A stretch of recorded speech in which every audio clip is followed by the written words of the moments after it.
DDCA में कथित अनियमितताओं को लेकर गलत आरोपों के मद्देनजर वित्त मंत्री अरुण जेटली ने दिल्ली के मुख्यमंत्री समेत आम आदमी पार्टी के कई नेताओं के खिलाफ मानहानि का केस करने का फैसला किया है। दिल्ली सरकार ने डीडीसीए में हुई कथित अनियमितताओं की छानबीन के लिए एक जांच आयोग का गठन करने का ऐलान किया। निर्भया दुष्कर्म मामले के किशोर आरोपी की रिहाई के खिलाफ दायर याचिका पर सुप्रीम कोर्ट में आज सुनवाई। दिल्ली में कड़े विरोध प्रदर्शनों के बीच नाबालिग दोषी को कल सुधार गृह से रिहा किया गया। संसद के शीतकालीन सत्र में महज 3 दिन बचे हैं। संसदीय कार्य मंत्री वेंकैया नायडू ने कहा है कि विपक्षी दलों की तरफ से उम्मीद है कि आज से राज्यसभा की कार्यवाही ठीक ढंग से चलेगी और कोई हंगामा नहीं होगा। ऊपरी सदन में लगभग 18 विधेयक हंगामे के कारण लटके पड़े हैं। सरकार आज लोकसभा में दिवालिया विधेयक पेश करेगी, जिसके पारित होने पर भारत में कारोबार में सुगमता की स्थिति में और सुधार आएगा। आर्थिक मामलों के सचिव शक्तिकांत दास ने ट्विटर पर कहा, वित्त मंत्री सोमवार को संसद में ऋण शोधन क्षमता व दिवालिया विधेयक पेश करेंगे। जीएसटी विधेयक इसके बाद लाया जाएगा। जीएसटी के बाद दिवालिया कानून सबसे बड़ा सुधार होगा। प्रदूषण के खिलाफ जंग में एक और कदम। प्रधानमंत्री नरेंद्र मोदी, लोकसभा अध्यक्ष सुमित्रा महाजन और परिवहन मंत्री नितिन गडकरी की मौजूदगी में सांसदों के लिए 16 सीटों वाली 2 बिजली चालित बसों को हरी झंडी दिखाएंगे। महाराष्ट्र, कर्नाटक और दिल्ली के करीब 10 से 12 करोड़ रुपए के निवेश में अगले 3-4 महीने में ये बसें मिल जाने की संभावना है। मुख्य चुनाव आयुक्त नसीम जैदी असम में अगले साल होने वाले विधानसभा चुनाव की तैयारियों का जायजा लेंगे। नसीम जैदी चुनाव आयोग की टीम के साथ असम का 2 दिवसीय दौरा करेंगे। राजनीतिक दलों के प्रतिनिधियों और उच्च अधिकारियों से मुलाकात भी करेंगे। मैसूर में आयोजित 67वें भारतीय फार्मास्यूटिकल कांग्रेस 2015 में केंद्रीय स्वास्थ्य मंत्री जेपी नड्डा ने शिरकत करते हुए कहा कि पिछले दिनों विकासशील देशों ने भारत में स्वास्थ्य सेवाओं की तारीफ की है। उन्होंने कहा कि दवाइयों की गुणवत्ता को और अधिक दुरुस्त करने के लिए अगले 3 वर्षों में मंत्रालय 1700 करोड़ रुपए खर्च करेगी।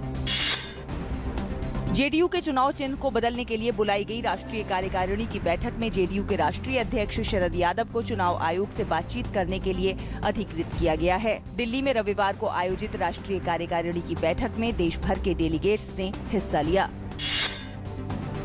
बीएसएनएल ने अपने नए ग्राहकों के लिए एक योजना के तहत प्रथम 2 महीने के लिए मोबाइल की कॉल दरें 80% तक घटा दी हैं। कॉल दरें प्रति मिनट और प्रति सेकंड दोनों के बिलिंग प्लान में घटाई गई हैं और ये कनेक्शन लेने के प्रथम 2 महीने के लिए वैध होंगी। सीरिया के उत्तर पूर्व इदलिब शहर में हवाई हमलों में करीब 43 लोगों की मौत हो गई है। स्थानीय लोगों और कार्यकर्ताओं के मुताबिक ये हमले रूसी लड़ाकू विमानों ने किए हैं। मलबे से शव निकाले जा रहे हैं, हालांकि रूस ने हमलों की पुष्टि नहीं की है। ईरान की सरकार ने राजधानी तेहरान और उसके आसपास के इलाकों में 2 दिन के लिए स्कूलों को बंद करने का आदेश दिया है। ये कदम धुंध और प्रदूषण के बढ़ते हुए स्तर को देखते हुए लिया गया है। वहाँ वायु प्रदूषण का स्तर विश्व स्वास्थ्य संगठन के स्वीकार्य स्तर से 3 गुना ज्यादा है। आईएस के आतंक और गृह युद्ध की मार झेल रहे इराक में 43 साल बाद ब्यूटी क्वीन चुनी गई है। 20 साल की साइमा कासिम अब्दुल रहमान को मिस इराक के खिताब से नवाजा गया। इससे पहले 1972 में ये प्रतियोगिता आयोजित की गई थी। ब्यूटी क्वीन चुनी गई साइमा इराक के किरकुक शहर की रहने वाली हैं। चेन्नईयन एफसी ने फाइनल मुकाबले में एफसी गोवा को 3-2 से हराकर इंडियन सुपर लीग के दूसरे संस्करण का खिताब जीत लिया है। इस बेहद उतार चढ़ाव वाले मैच में पहले हाफ में कोई गोल नहीं हुआ, लेकिन दूसरे हाफ में 5 गोल किए गए। मेंडोजा ने विजयी गोल करके चेन्नईयन को पहली बार चैंपियन बना दिया।